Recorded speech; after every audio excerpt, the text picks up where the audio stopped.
Welcome, folks, to Simo Ray English Language Productions. We're the people who present the program called the Fly on the Wall. So it sounds like you're a fly on the wall listening to two native speakers talking about various subjects.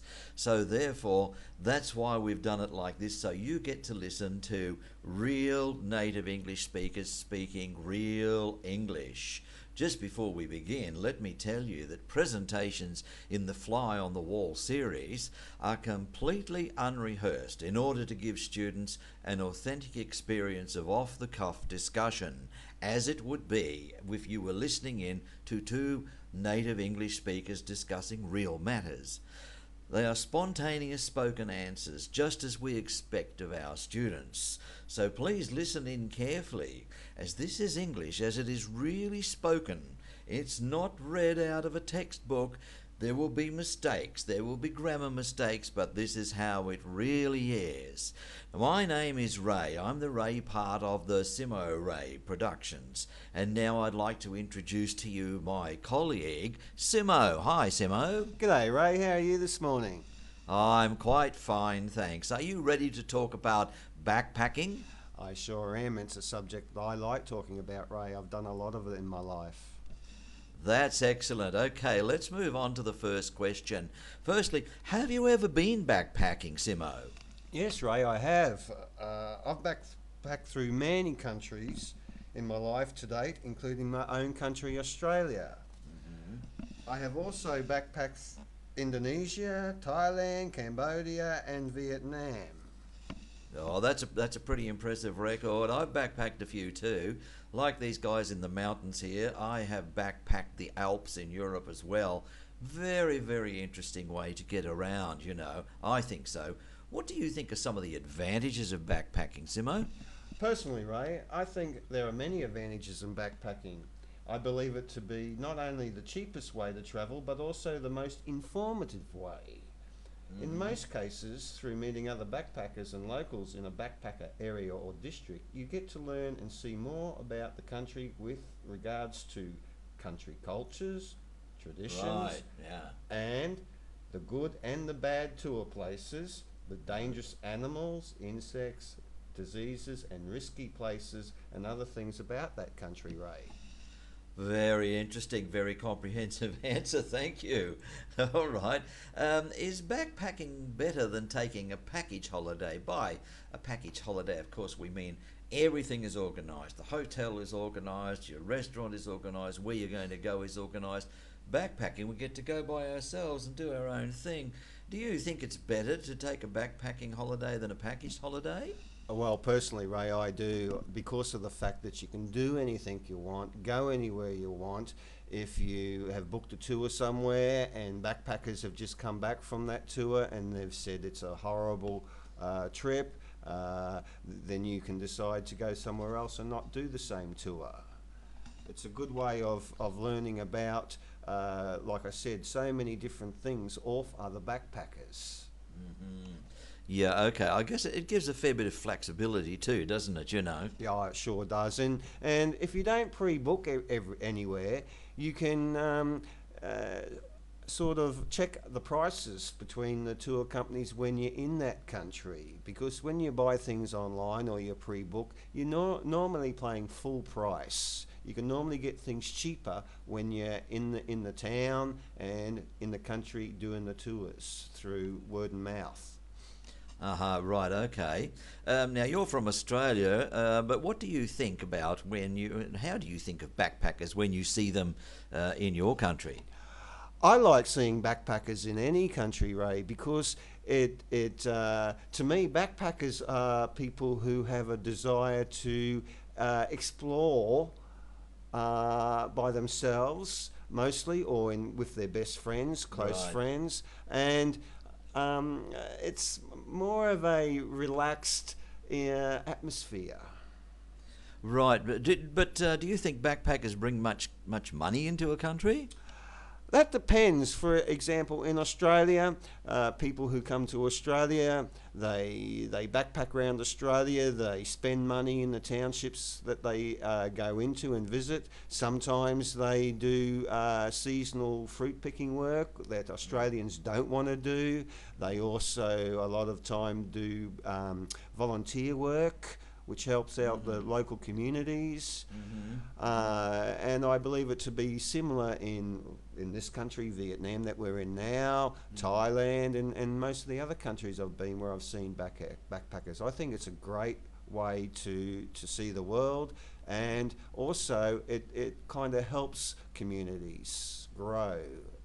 Not just economically, but when the backpacker goes to a township, by conversations with the backpacker is learning about your country, but you're also learning about his travels and his experience in travel. So you're learning about the rest of the world as well. So I think it's a good.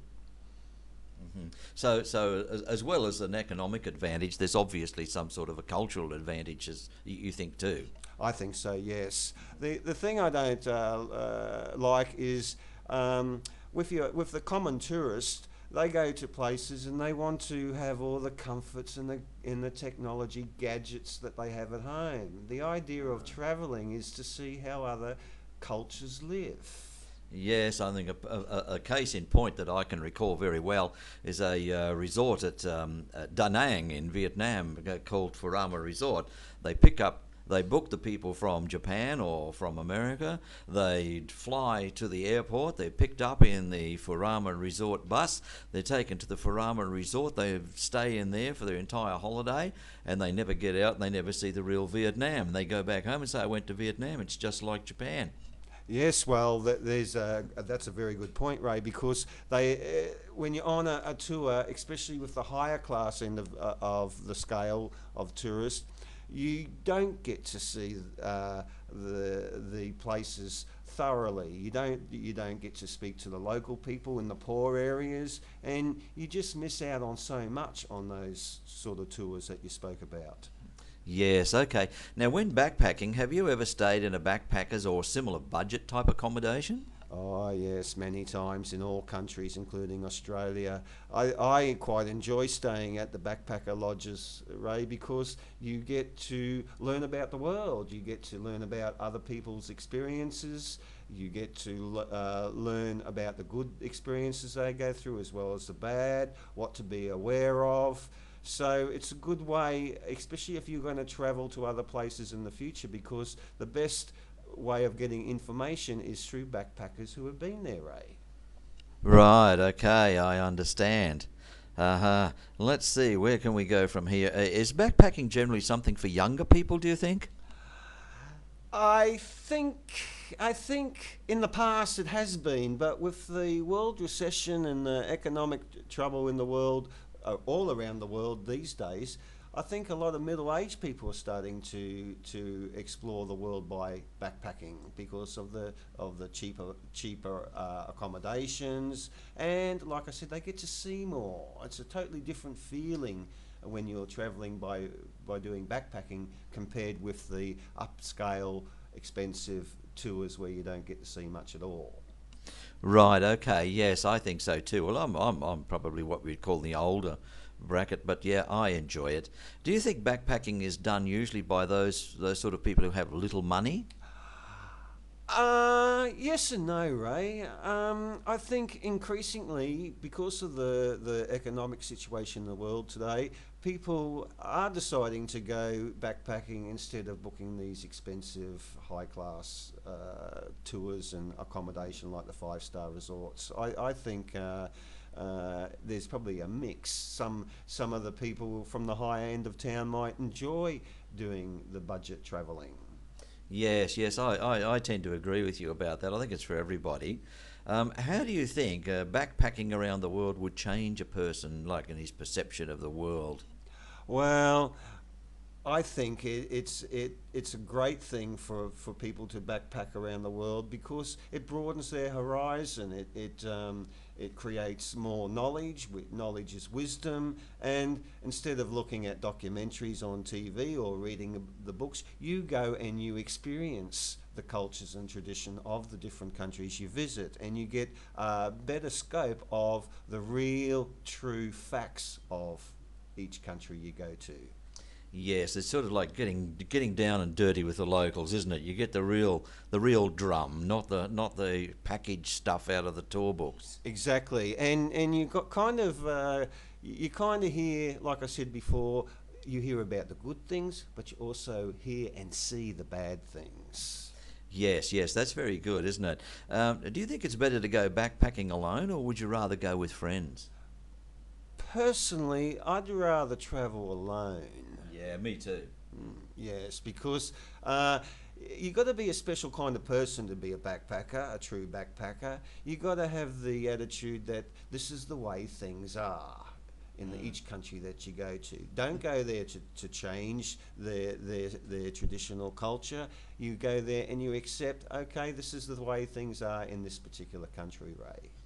Yes, okay, yes, I'm like you. I prefer to go backpacking alone simply because I don't like to have to organise other people. I don't like to have to be a part of their organisation either. If I want to go and do blah blah blah, I want to be able to go and do it without having to ask anybody. Okay, so let's move on to the next question.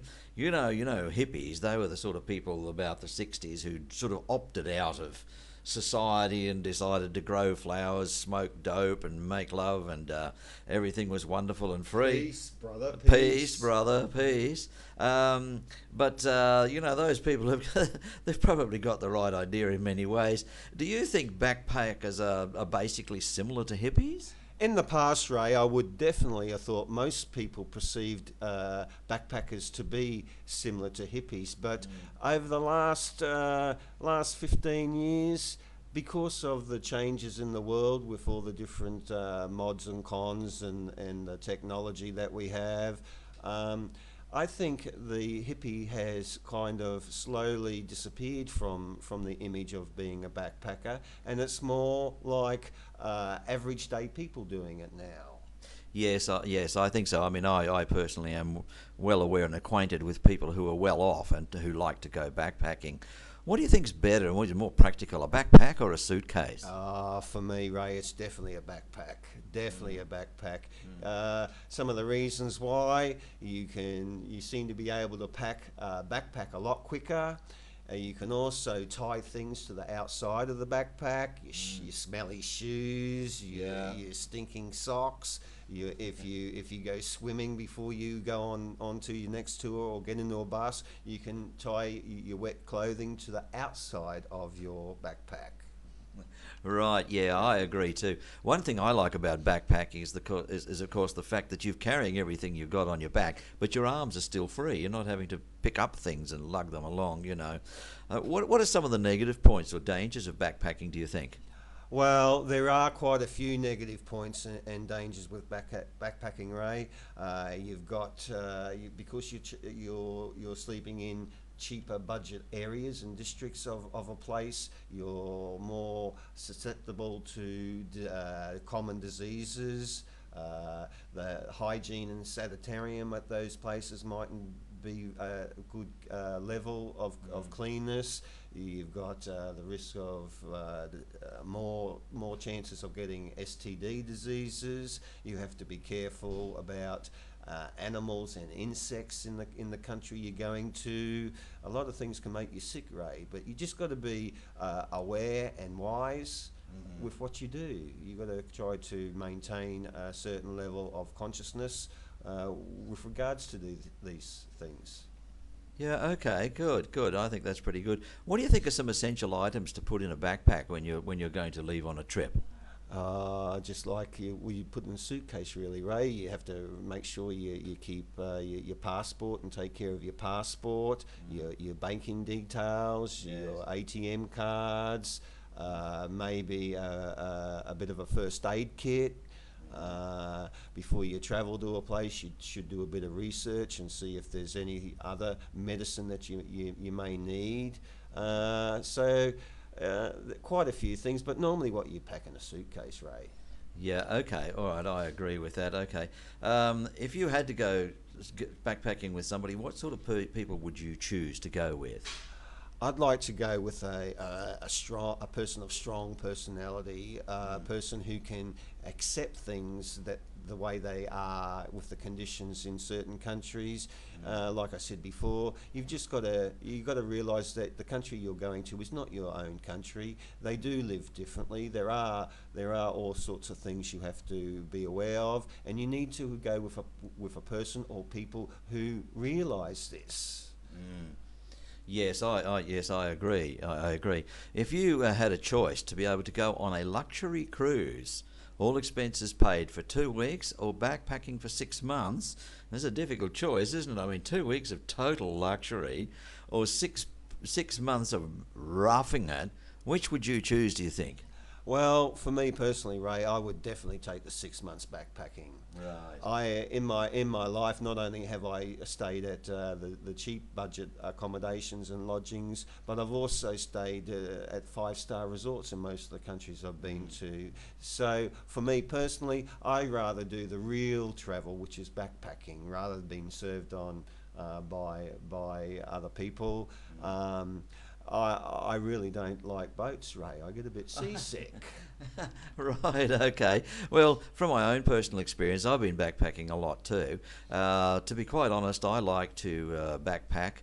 I would prefer to backpack, but however, because I'm getting older, I occasionally like to punctuate it with a night in a hotel with a soft bed and stuff like that. But basically, I think backpacking, you get, as we've said before, you get to be down and dirty with the locals. What the locals do, you do. Whereas on a going and staying in hotels or on a cruise ship, you probably never really get to see what the locals are like at all. That's my opinion, anyway. And what are some countries that you would most like to go backpacking in first? Well, like I said, I've been to backpacking to several countries already in my life. I would like to backpack through Laos, Myanmar, and Sri Lanka. Right. Okay. Personally, I've liked to backpack through Europe. It was really good. I've backpacked through quite a bit of Asia. Of course, it's not.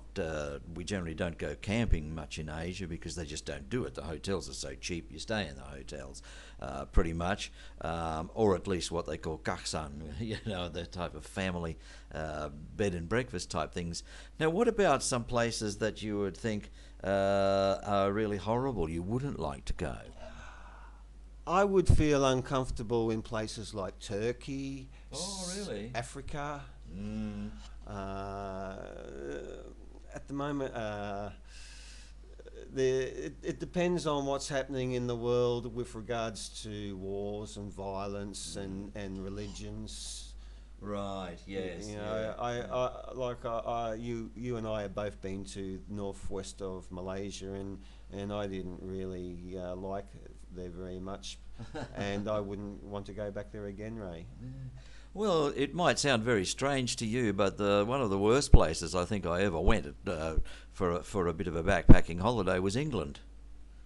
I really hated it. Well, I've never really had much desire to even go to England. Neither did I. Or America, you know. I've never wanted to go to America. I prefer the Asian countries. Yeah, I'm like you. I don't have much interest in going to the USA in particular. Well, another country I'd love to go and see, I feel like I've already been there because I know so many people from there, and that's New Zealand, Ray. Yes, I believe it would be beautiful. I've never been to New Zealand. We might have some people who are watching this who've been there and can tell us a bit more about it. All right, okay. That's about all for today for now. So let's have a look at some of the vocabulary that we talked about today.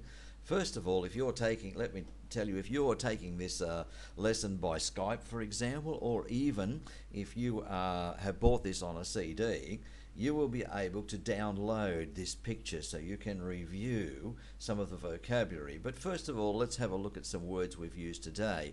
A backpack, that's a noun. It means a piece of luggage which is carried on your back. Simo, you want to help me with this? You want to tell us about the next one? Okay.